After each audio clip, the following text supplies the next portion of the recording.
ಅನುದಿನ ಅನುಕ್ಷಣ ಮನೆಯಲ್ಲೂ ಕಲಿಯೋಣ, ಕಲಿಕೆಯ ಹೊಸ ಹಾದಿಯಲಿ ಜೊತೆಗೂಡಿ ಹೆಜ್ಜೆಯ ಹಾಕೋಣ, ಸಂತಸದಿ ಕಲಿಯೋಣ ನಮ್ಮ ಹೆಮ್ಮೆಯ ಈ ಕ್ಲಾಸಿನಲ್ಲಿ. Yes sir. Yes teacher. Present ma'am. बिस्मिल्लाहिर्रहमानिर्रहीम।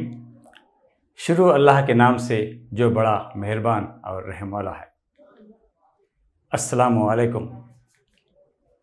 मेरे बाजुओं में ताकत दे, मेरे खून में हरारत दे, खुदाया मुझको जुर्रत दे कि तेरा दीन फैलाऊं, जहाँ को राह पर लाऊं, ज़ुबां दे पुर असर मुझको, इनायत इल्म कर मुझको, अता कर वो हुनर मुझको कि तेरा दीन फैलाऊं, जहाँ को राह पर लाऊं। पुजारी मैं बनूं तेरा, फिदाई मैं बनूं तेरा, सिपाही मैं बनूं तेरा कि तेरा दीन फैलाऊं, जहाँ को राह पर लाऊं। इन दुआया कलमात के साथ मैं मोहम्मद अब्दुल गफ्फार, मददगार Muallem, government Urdu high school BEML Kheda, ताल्लुक़ा Humnabad, ज़िला बिदर, आज की इस ऑनलाइन क्लास में आपका इस्तकबाल करता हूँ, खुशामदीद कहता हूँ।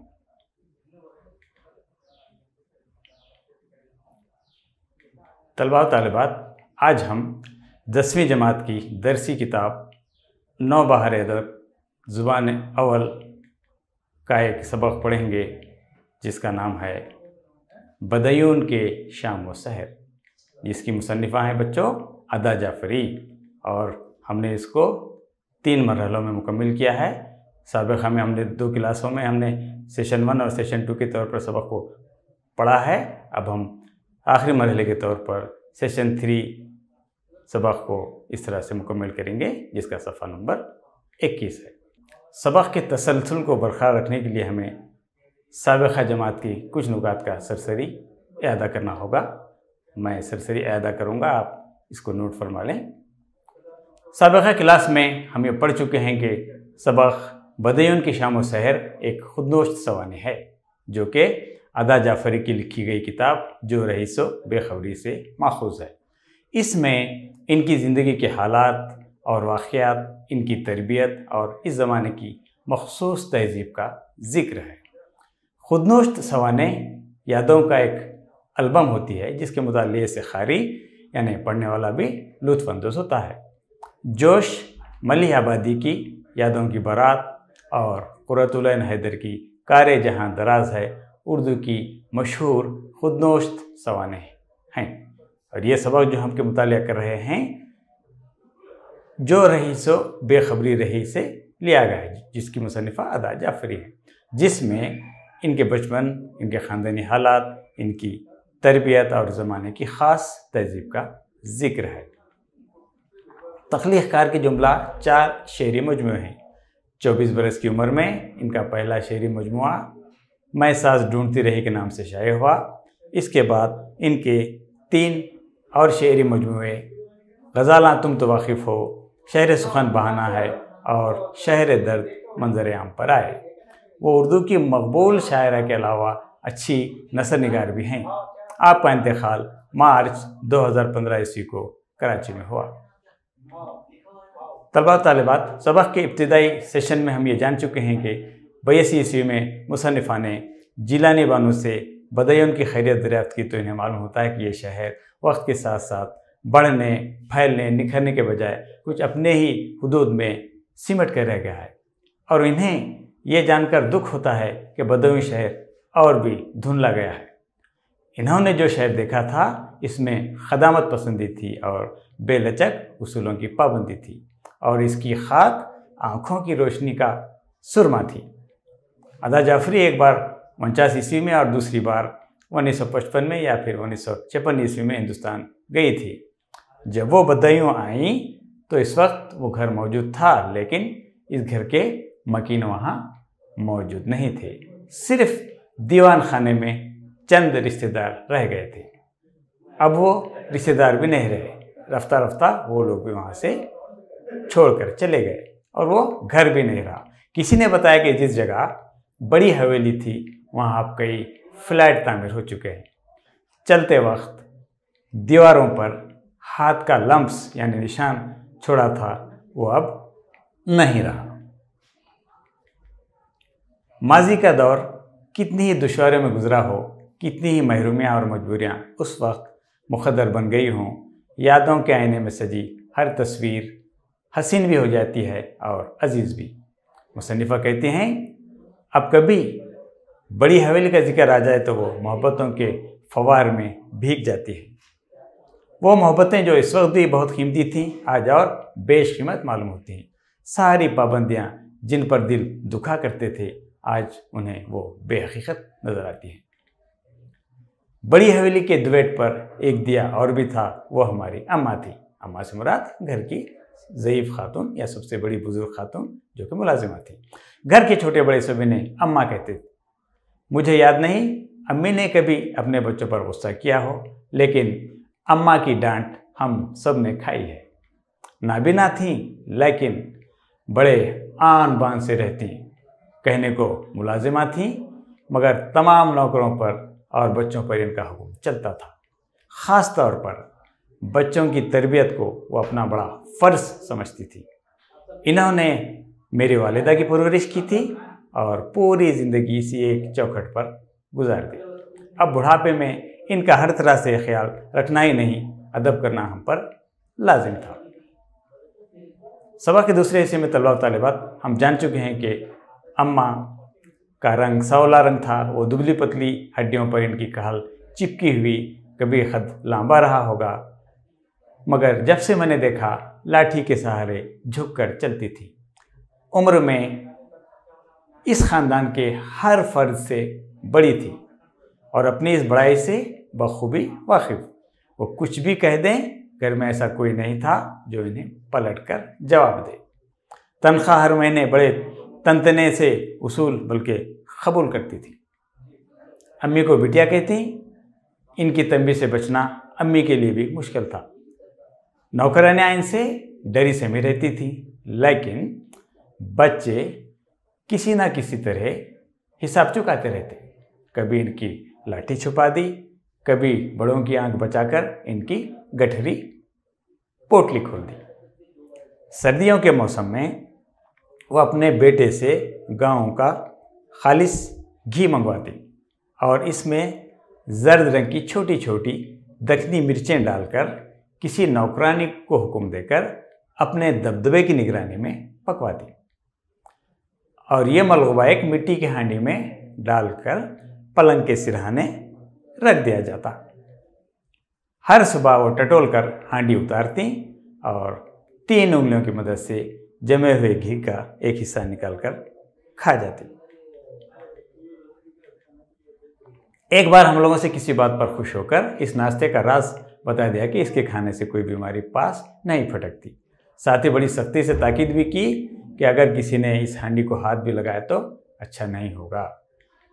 तलबा और तालिबात, यहाँ तक का सबक हमने पिछले 2 क्लासों में पढ़ा था। अब इस सबक का आखिरी हिस्सा हम पढ़ेंगे और इस सबक को मुकम्मल करेंगे। आप तमाम से ख्वाहिश है कि अपनी दरसी किताब, पेन और नोटबुक तैयार रखें ताकि तदरीस के दौरान जो भी अहम नुकात आएंगे उन्हें आपको नोट करने होंगे। जाहिर है कि ये चैलेंज था और बच्चे हमा वक्त हर चैलेंज कबूल करने के लिए तैयार रहते हैं। सेहत और बीमारी से हमें कोई गरज नहीं थी। मुसन्निफ़ा कहती हैं कि सेहत और बीमारी से हमें कोई सरोकार नहीं था, लेकिन बात धमकी पर आन पड़ी थी। मौका पाते ही हांडी से मुट्ठियाँ भर भर कर ये मुक़द्दस ग़िज़ा या दवा बरामद कर ली गई। मगर जब इंतहाई शौक़ में इस लजीज़ हलवे को खाया गया तो मिर्चों ने वो हाल किया कि इस चोरी की इत्तला देने या अम्मी से शिकायत करने की इन्हें ज़रूरत नहीं पड़ी। हमारे चेहरे खुद ऐलान जुर्म और एतराफ़ जुर्म दोनों का इश्तिहार बने हुए थे। वो वक्त खैर जैसे तैसे गुजर गया, लेकिन आइंदा के लिए हम इतने मोहतात ज़रूर हो गए कि जब भी अम्मा से इनसे किसी ज़्यादती का बदला लेना होता, इनकी मिर्चों का हलवा चुराते ज़रूर थे, लेकिन इसे खाया कभी नहीं। आखिरी उम्र में जब नखाहत की वजह से लाठी के सहारे भी चलना मुश्किल हो गया, तो वह अपने बेटे को बुलाकर रोती धोती सबको दुआएं देती गांव चली गई। घर से इनकी पेंशन मुकर्रर की गई, लेकिन उन्होंने कहा कि वो कफन अपने बेटे की कमाई का पहनना चाहती है। बदायूं में टोनक वाला ख़ानदान के अलावा और भी कई बड़े ज़मींदार घराने थे, साहब सरवत और साहब इल्म फजल भी। मगर मुसन्निफ़ा कहती हैं कि मुझे तो यही बेनामो निशान हस्तियाँ याद हैं जिन्हें मैंने खुली किताब की तरह पढ़ा है, जिनके चेहरों पर सब्र और रज़ा की तनवीरें थी और जिनके तारीख़ों में अहले हया की ताबीरें। बड़ी हवेली से मैं जनवरी 47 ईस्वी में रुखसत हुई और बदायूं से मार्च 48 ईस्वी में। बदायूं बड़ी हवेली जहाँ ऊंची ऊंची छतों के नीचे छाँव ही छाँव थी और सुर्ख सफ़ेद पत्थरों वाले आंगन में धूप ही धूप। तलबा व तालिबात, आज का सबक यहीं पे ख़त्म होता है। इस तरह से हमने सबक बदायूं के शाम शहर को मुकम्मल किया है। अब हम सबक में मौजूद अहम अल्फाज के मानों से वाक़ियत हासिल करेंगे। इंतहा शौक़ के माने हैं शौक़ की इंतहा या ज़्यादती। नखाहत के माने हैं कमज़ोरी। ऐलान जुर्म के माने हैं जुर्म का ऐलान। एतराफ़ जुर्म के माने हैं जुर्म को कबूल करना।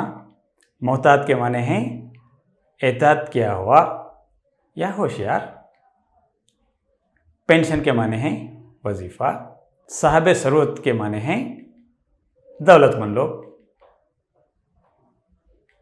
तनवीरें के माने हैं उजाले।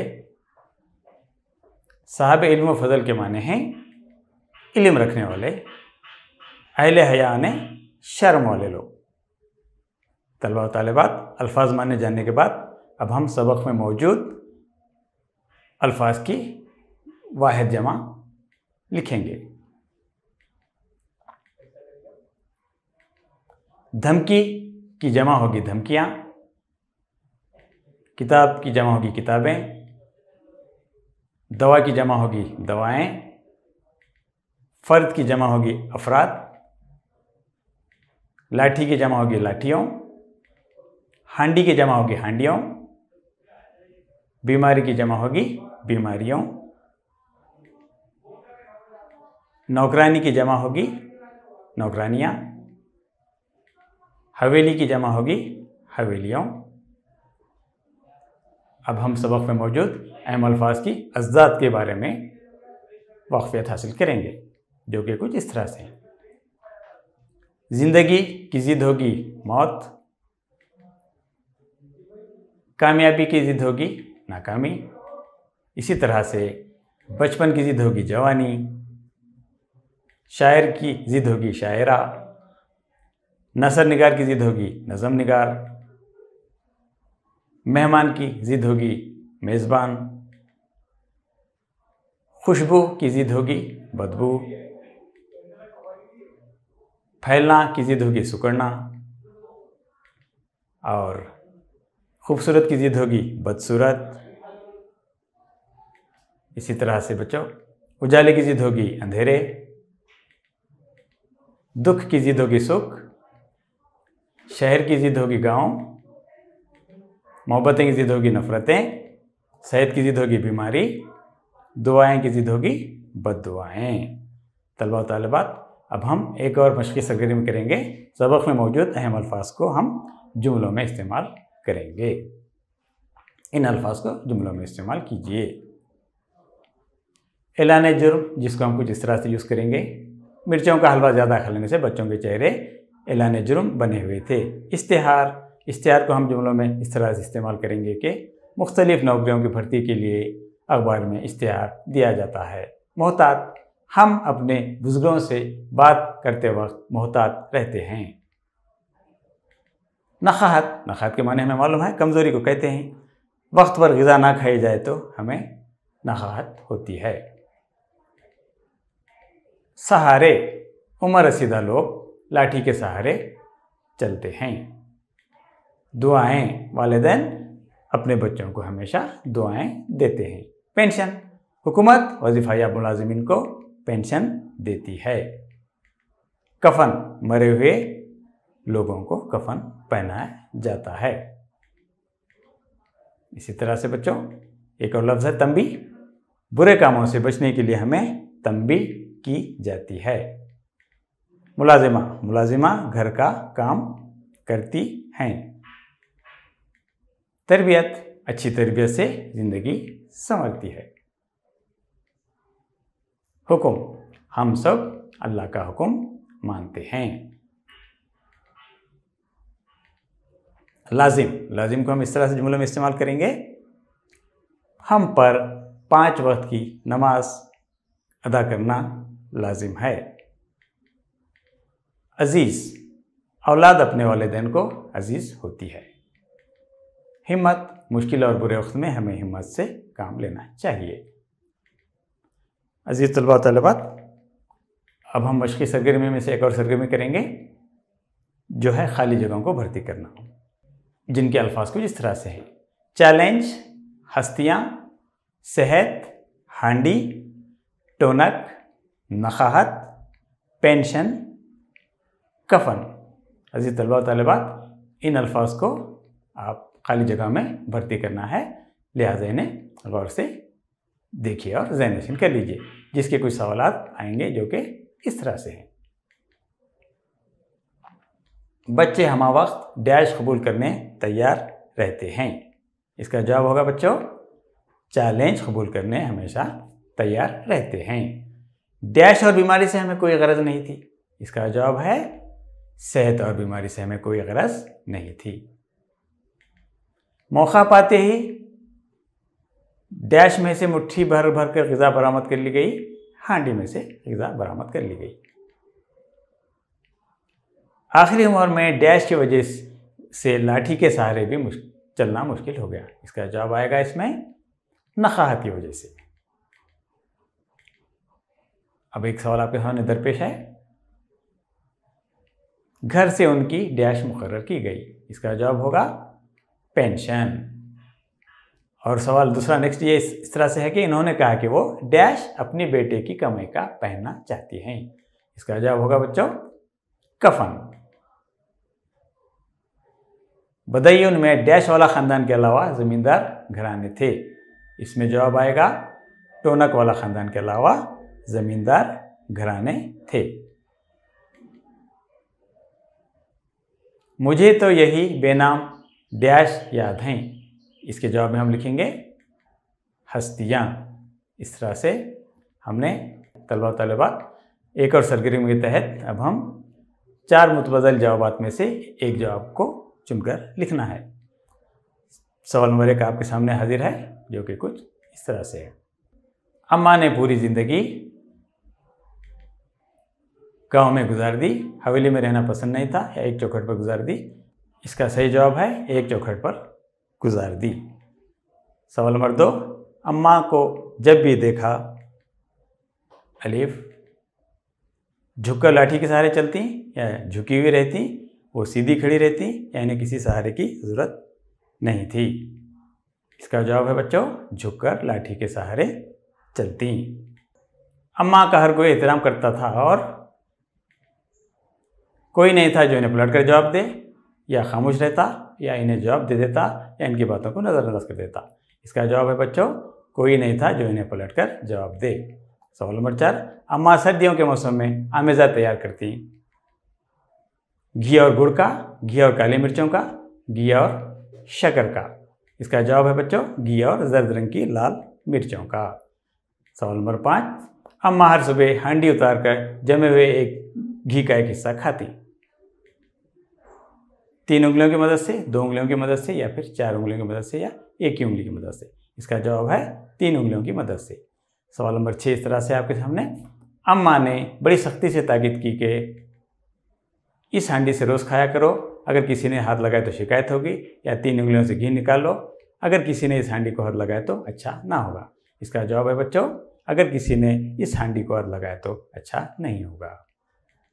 सवाल नंबर 7 आपके सामने इस तरह से हाजिर है, मगर इसका नतीजा ये निकला कि इन्होंने सारे घर में धूम मचा दी, मिर्चों ने वहाल किया कि इनके चेहरे जुर्म का इश्तिहार बने हुए थे, वो खामोश रह गए, वो अपनी हरकत भूल गए।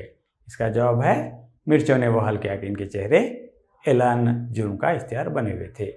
सवाल नंबर 8, जब अम्मा से किसी बात का बदला लेना होता तो हलवा चुराते ज़रूर थे लेकिन दोबारा खाया कभी नहीं, या चुरा कर सताया करते थे, या हलवा चुरा कर फेंक देते थे, या इनकी बातों का लिहाज रखा फिर नहीं खाया। इसका जवाब है हलवा चुराते ज़रूर थे लेकिन दोबारा खाया कभी नहीं। इसी तरह सवाल नंबर 9 आपके सामने हाजिर है। आखिरी उम्र में अम्मा बेटे के साथ गांव चली गई क्योंकि वो अपने बेटे की कमाई का कफन पहनना चाहती थी, या क्योंकि वो गांव में आराम करना चाहती थी, या इन्हें और रहना पसंद नहीं था, या वो बेजार हो गई थी। इसका जवाब है बच्चों वो अपने बेटे की कमाई का कफन पहनना चाहती थी। सवाल नंबर 10 आपके सामने हाजिर है। बदायूं में और भी कई बड़े ज़मींदार घराने नहीं थे और गैर मारूफ लोग भी थे, और भी कई घराने थे या कई बड़े ज़मींदार घराने भी थे। अब हम इसका जवाब देखेंगे तो जो कि इस तरह से होगा, कई बड़े ज़मींदार घराने भी थे। तलबा तालिबात मशक़ी सरगर्मी के तहत अब और कुछ सरगर्मी अंजाम देंगे।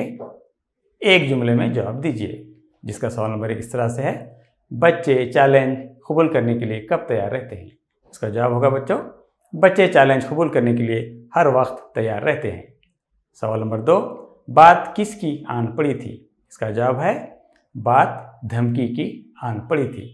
सवाल नंबर 3, मौका पाते ही बच्चों ने क्या किया? जवाब है बच्चों मौका पाते ही बच्चों ने हांडी में से मुट्ठी भर भर कर मुक़द्दस ग़िज़ा या दवा बरामद कर ली। सवाल नंबर 4, अम्मा की पेंशन कहाँ से मुकर्रर की गई? उसका जवाब होगा अम्मा की पेंशन घर से मुकर्रर की गई। एक जुमले में जवाब देने के बाद अब हम और एक मशक़ी सरगर्मी करेंगे बच्चों। मंदरजा झैल सवाल के जवाब 2 या 3 जुमलों में लिखिए। इस तरह के सवाल अमूमन इम्तिहान में 2 मार्क्स के लिए आपको पूछे जाते हैं, जिसका सवाल नंबर 1 इस तरह से है। इंतहाई शौक़ में हलवे को खाया गया तो क्या हुआ?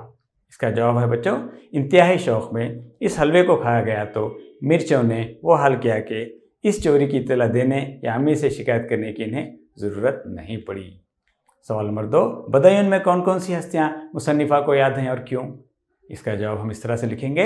बदायूं में टोनक वाला ख़ानदान के अलावा भी कई बड़े ज़मींदार घराने थे, साहिब सरवत और साहिब इल्म फजल भी, और दीगर बेनाम निशानियाँ हस्तियाँ भी थी, मगर मुसन्निफ़ा को वही हस्तियाँ याद हैं जिनके चेहरे पर सब्र और रज़ा की तनवीरें हैं। सवाल नंबर 3 आपके सामने कुछ इस तरह से है बच्चों। आखिरी उम्र में अम्मा ने क्या किया? आखिरी उम्र में अम्मा जब नाखात की वजह से लाठी के सहारे भी चलना मुश्किल हो गया तो रोती धोती सबको दुआएं देती गांव चली गई। घर से इनकी पेंशन मुकर्रर की गई, लेकिन इन्होंने कहा कि वो कफन अपने बेटे की कमाई का पहनना चाहती है। बच्चे क्यों मोहताज हो गए? इसका जवाब हम इस तरह से लिखेंगे। मौका पाते ही हांडी में से बच्चों ने मुट्ठियाँ भर भर कर ये मुक़द्दस ग़िज़ा या दवा निकाल लिया, मगर जब इंतहाई शौक़ में इस लजीज हलवे को खाया गया तो मिर्चों ने वो हाल किया कि इस चोरी की इत्तला देने या अम्मी से शिकायत करने की ज़रूरत नहीं पड़ी और बच्चे मोहतात हो गए। दर्जे झैल सवालात के जवाब तफसीली तौर पर लिखिए। तलबा और तालिबात, सवाल नंबर 1 इस तरह से है। माजी की दुश्वारियों के बावजूद मुसन्निफ़ा के क्या एहसासात हैं? इसका जवाब हम इस तरह से लिखेंगे। माजी की दुश्वारियाँ मुसन्निफ़ा के लिए यादों के आने में सजी हुई हसीन और अजीज़ बन जाती हैं। जब कभी बड़ी हवेली का जिक्र आ जाए तो मोहब्बतों के फवार में भीग जाती हैं। वो मोहब्बतें जो इस वक्त भी बहुत कीमती थीं, आज जिन्हें और भी कीमती मालूम होती हैं। वो रोज़ व शब जिनसे इस ज़माने में शिकायतें भी हुई, आज इन्हें दिलकशा और दिलरुबा नज़र आते हैं। सवाल नंबर 2 आपके सामने इस तरह से हाजिर है। बच्चों पर घी की हंडी को हाथ ना लगाने की तंबीह का क्या असर हुआ? बच्चों पर घी की हंडी को हाथ ना लगाने की तंबीह का उल्टा असर हुआ। इनके अंदर तजस्सुस पैदा हुआ।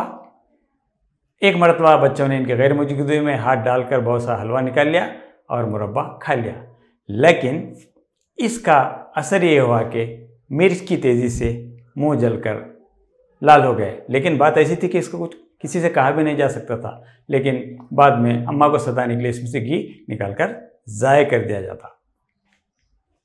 अब हम मतन के हवाले से वजाहत करेंगे।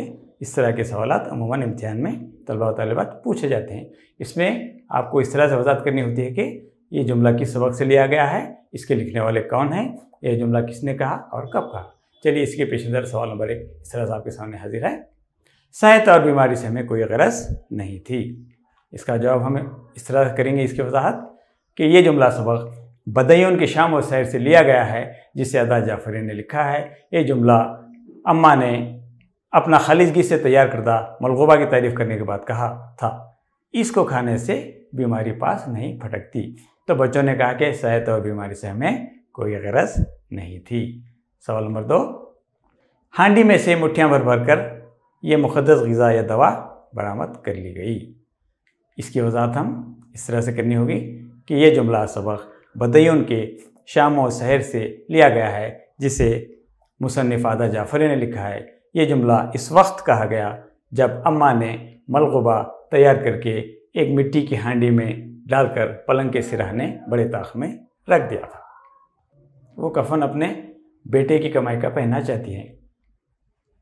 वजाहत इस तरह से होगी, यह जुमला सबक बदय्युन की शाम और सहर से लिया गया है, जिसे अदा जाफरी ने लिखा है। ये जुमला आखिरी उम्र में अम्मा की बड़ी हवेली से रुखसत के वक्त कहा गया। मंदरजा झैल अल्फाज को लुगत के मुताबिक तरतीब देना है हमें, यानी कि हमारी जो लुगत है अलीफ बे से शुरू होकर ई ए पर ख़त्म होती है, उन्हीं की मुनासिबत से हमको इन अल्फाज को तलबा व तालिबात तरतीब देनी है। सबसे पहले देखिए अब अल्फाज इस तरह से हैं, तलातुम, बंदे, कमज़ोर, जुड़वा, कंकर, दिलकश, मशाल, रवादारी, अहद, दफतन, आहविजारी, पैगाम, शमा, आबिद, तबीयत, अव्वल, जन्नत, खसवा, शरीयत, तवाफ़, बर्दाश्त, कुदरत, परवाना, रुखसत। तलबा व तालिबात इन अल्फाज को हमें लुगत के मुताबिक तरतीब देनी है, जिसके सही जवाब कुछ हम इस तरह से लिखेंगे। आहविजारी सबसे पहले आएगा, उसके बाद अव्वल, क्योंकि बे से शुरू होने वाला लफ्ज़ बर्दाश्त है। बर्दाश्त, बंदे, परवाना, पैगाम, तलातुम, जुड़वा, जन्नत, दफतन, रुखसत, रवादारी, शरीयत, शमा, तबीयत, तवाफ़, आबिद, अहद, खुदरत, खसवा और कमज़ोर, कंकर, मशाल। इस तरह से लुगत के मुताबिक इसकी सही तरतीब अदा की गई है बच्चों। अब हम सबक ख़त्म करने से पहले आज की क्लास का जायज़ा लेंगे कि हमने आज की क्लास में क्या सीखा है। तलबा व तालिबात, आज की क्लास में हमने पिछली क्लास का इआदा किया, इसके अलावा सबक के आखिरी हिस्से को यानी कि सेशन 3 को हमने मुकम्मल किया और सबक में मौजूद अहम अल्फाज के माने हमने वाक़फ़ियत हासिल की। एक जुमले के सवालात भी हमने लिखे, 2 जुमले के सवालात भी हमने इसके जवाब लिखे कंप्लीट किए और सरगर्मी के तहत वाहिद अल्फाज की जमा बनाई और सबक में मौजूद अहम अल्फाज की अज़दाद भी लिखे हमने और सबक में मौजूद अहम अल्फाज को जुमलों में इस्तेमाल करने के अलावा हमने खाना पूरी भी की। इसके अलावा मतन के हवाले से हमने सवालात की जवाबात लिखे और वजाहत की। अल्फाज की लुगत के मुताबिक हमने आखिर में तरतीब भी दी। तलबा व तालिबात, मेरी क्लास यहीं पर ख़त्म होती है। ख़त्म होने से क़ब्ल आपको घरेलू मशक़ के तौर पर एक सवाल दिया जाएगा जो कि कुछ इस तरह से है, घर पर काम या होमवर्क। तलबा व तालिबात, सबक में मौजूद मुरक्कब अल्फाज और जमा अल्फाज की वाहिद बनाकर एक फ़हरिस्त बनाइए और अपने उर्दू मौलिम को बतलाइए। मुरक्कब अल्फाज अपने सबक क्लास में तलबा व तालिबात पढ़ चुके हैं। मुरक्कब अल्फाज से मुराद 2 लफ्ज़ों का मजमुआ, जैसा कि हमारे सबक में है एतराफ़ जुर्म, बेश कीमत, ऐलान जुर्म, साब सरवत, अहले हया, दिलकशा वगैरह वगैरह। इस तरह के दूसरे अल्फाज का आप उसमें से खोज करके निकालिए और उसमें अपनी कापी में लिखिए और सबक में जो भी जमा अल्फाज होंगे उनकी आप वाहिद बनाकर फ़हरिस्त बनाइए और अपने उर्दू मौलिम को दीजिए। खुदा हाफिज़।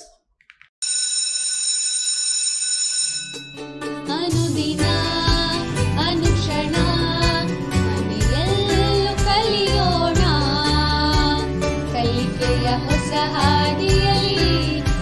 ಜೊತೆಗೂಡಿ ಹೆಜ್ಜೆಯ